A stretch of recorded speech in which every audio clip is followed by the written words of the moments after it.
Good morning BEd first year students. Unit 1 में Kothari commission, NPE 1968 और NPE 1986 ये 3 topic complete हो चुके हैं इस ऑनलाइन क्लास के माध्यम से।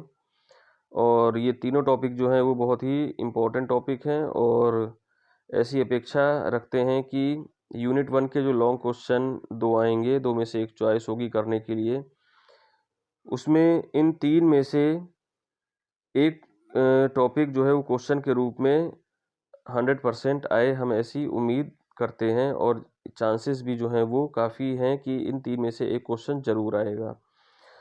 तो हम इस ऑनलाइन क्लास में ये लक्ष्य बनाते हुए कि हम ज़्यादा से ज़्यादा शुरू में इम्पोर्टेंट क्वेश्चन कवर कर सकें और उसके बाद अगर हमें इसी ऑनलाइन क्लास के माध्यम से समय मिलता है तो बचे हुए टॉपिक भी हम इसको प्रेजेंट करने की कोशिश करेंगे। तो हमारा लक्ष्य जो है वो शुरू में जितने भी इम्पोर्टेंट टॉपिक हैं उन्हें कवर करने का है, फिर सेकेंडरी जो बचे हुए टॉपिक उन्हें हम आपके सामने इसी रूप में प्रस्तुत करेंगे।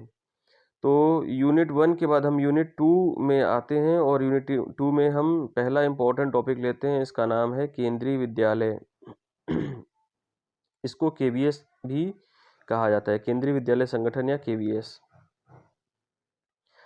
तो केंद्रीय विद्यालय के बारे में हम लोग पहले बेसिक नॉलेज प्राप्त करते हुए इसके बारे में अंदर डिटेल में समझेंगे। तो सबसे पहले हम ये समझने की प्रयास करते हैं कि केंद्रीय विद्यालय है क्या। इसके अंतर्गत सबसे पहले जो दिया हुआ है, जैसे कि भारत में प्राथमिक व माध्यमिक स्तर की शिक्षा का प्रबंध जो है वो केंद्रीय विद्यालय के अंतर्गत किया जाता है। यानी कि केंद्रीय विद्यालय जो चल रहे हैं वो भारत में प्राथमिक व माध्यमिक स्तर की शिक्षा का प्रबंध करते हैं।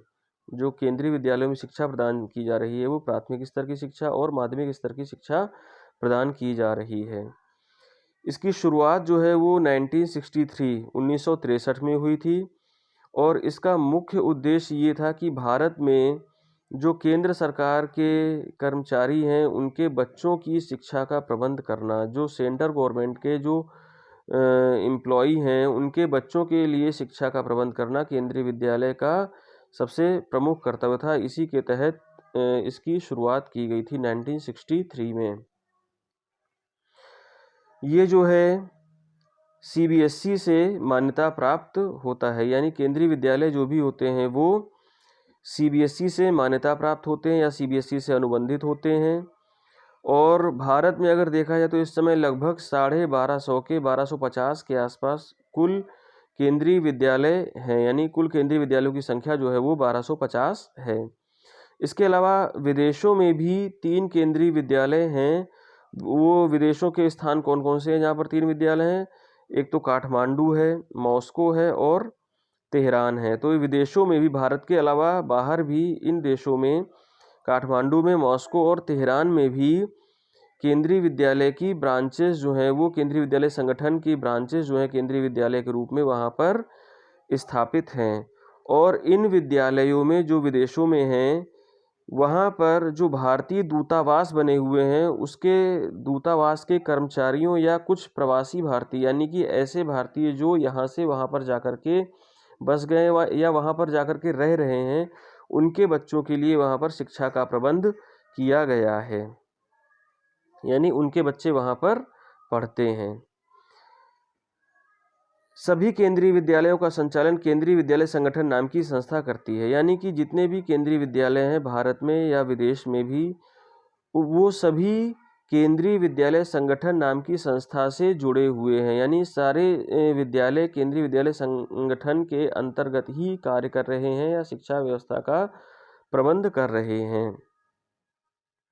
अब इसके बाद हम देखते हैं कि केंद्रीय विद्यालय का मिशन क्या है। केंद्रीय विद्यालय का मिशन, तो यहाँ पर ये स्पष्ट किया गया है कि केंद्रीय विद्यालय के कुल 4 प्रमुख मिशन हैं। कौन कौन से मिशन हैं? सबसे पहला कि इन्होंने सबसे पहले बिंदु में इन्होंने इस बात को महत्व दिया है कि भारत में जितने भी रक्षा एवं अर्धसैनिक बलों के जो कर्मचारी हैं या सैनिक हैं या सेना से जुड़े हुए लोग हैं, उनके बच्चों को शिक्षा का उचित प्रबंध कराना। ऐसे लोग जो भारतीय सेना या अर्धसैनिक बलों से जुड़े हुए हैं, चूँकि वो लोग एक स्थान पर निरंतर रह करके अपना जॉब या अपनी ड्यूटी नहीं कर सकते हैं, वो स्थानांतरणीय जीवन यापन करते हैं, उनके बराबर ट्रांसफ़र या स्थानांतरण होते रहते हैं। तो इस प्रकार से भारत के प्रत्येक स्थान पर इन केंद्रीय विद्यालयों की स्थापना की गई है, ताकि इस प्रकार से उन्हें अपने बच्चों को पढ़ाने में किसी प्रकार की असुविधा ना हो, और वो जहाँ पर भी अगर वो स्थानांतरित होकर के जाते हैं तो अपने बच्चों को वहाँ पर प्रॉपरली एडमिशन दिला सकें। इसके बाद है विद्यालयी शिक्षा के क्षेत्र में श्रेष्ठता और गति निर्धारित करना, यानी कि जो विद्यालय में शिक्षा प्रदान की जा रही है वो कहीं ना कहीं अत्यंत श्रेयस्कर शिक्षा हो, और वो एक प्रकार से गति निर्धारित शिक्षा हो, यानी कि वो निरंतर आगे बढ़ते रहने वाली शिक्षा होनी चाहिए। इस प्रकार से इनका दूसरा मिशन या दूसरा इनका लक्ष्य ये है।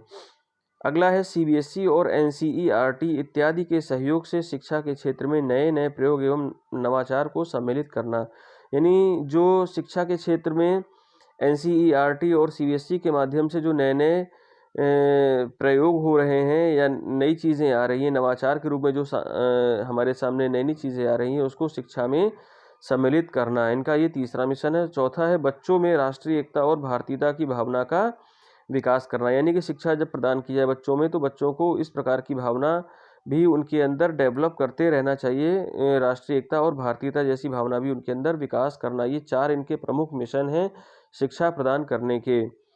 अब हम देखते हैं कि विद्यालय की प्रार्थना कौन सी है। विद्यालय की प्रार्थना है अस्तो मा सद्गमय।